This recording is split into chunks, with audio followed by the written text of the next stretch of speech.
आदरणीय निर्णायक मंडल, आदरणीय प्रधानाचार्य, सम्मानीय शिक्षकगण और मेरे प्यारे भाइयों बहनों, आप सभी को मेरा प्रणाम। आज मैं आपके समक्ष अपनी दादी की जुबानी आज़ादी की एक ऐसी कहानी सुनाने जा रहा हूँ जिसने मेरे सोचने का जरिया ही बदल दिया। मैं अपनी कहानी की शुरुआत एक शायरी से करना चाहता हूँ। गूंज रहा है दुनिया में भारत का नगाड़ा, गूंज रहा है दुनिया में भारत का नगाड़ा, चमक रहा है आसमान में भारत का सितारा, चमक रहा है आसमान में भारत का सितारा। एक दिन मैं अपनी दादी के पास बैठा था। मैंने उनसे पूछा, दादी क्या आज़ादी हमेशा से थी? दादी मुस्कुराई और बोली, नहीं बेटा, जब मैं छोटी थी तो हमारे देश पर अंग्रेज़ों का शासन था। लोगों को अपने ही देश में रहकर खुल के जीने का अधिकार नहीं था।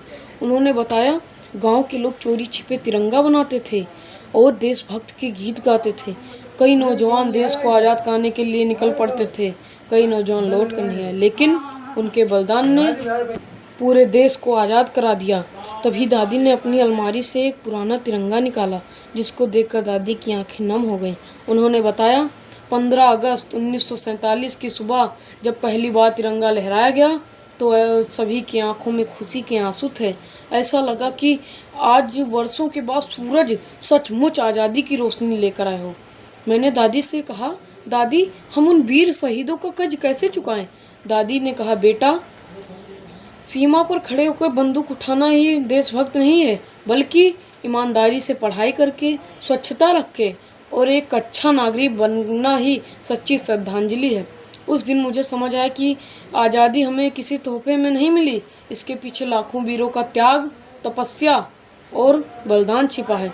आज जिला स्तर के इस मंच से आइए हम सब संकल्प लें कि हम अपने कार्यों से देश का नाम ऊंचा करेंगे, जाति धर्म को छोड़कर राष्ट्र को सर्वोपरि मानेंगे और हर दिन एक जिम्मेदार भारतीय बनकर रहेंगे। मैं अपनी बाड़ी का विराम एक शायरी से करना चाहता हूँ। कुछ नशा एक तिरंगे की आन का है, कुछ नशा मातृभूमि की शान का है। कुछ नशा तिरंगे की आन का है, कुछ नशा मातृभूमि की शान का है। कुछ हर जगह हम लहराएंगे, हर जगह ये तिरंगा, हम लहराएंगे हर जगह ये तिरंगा। ये नशा ये भारत के स्वाभिमान का है।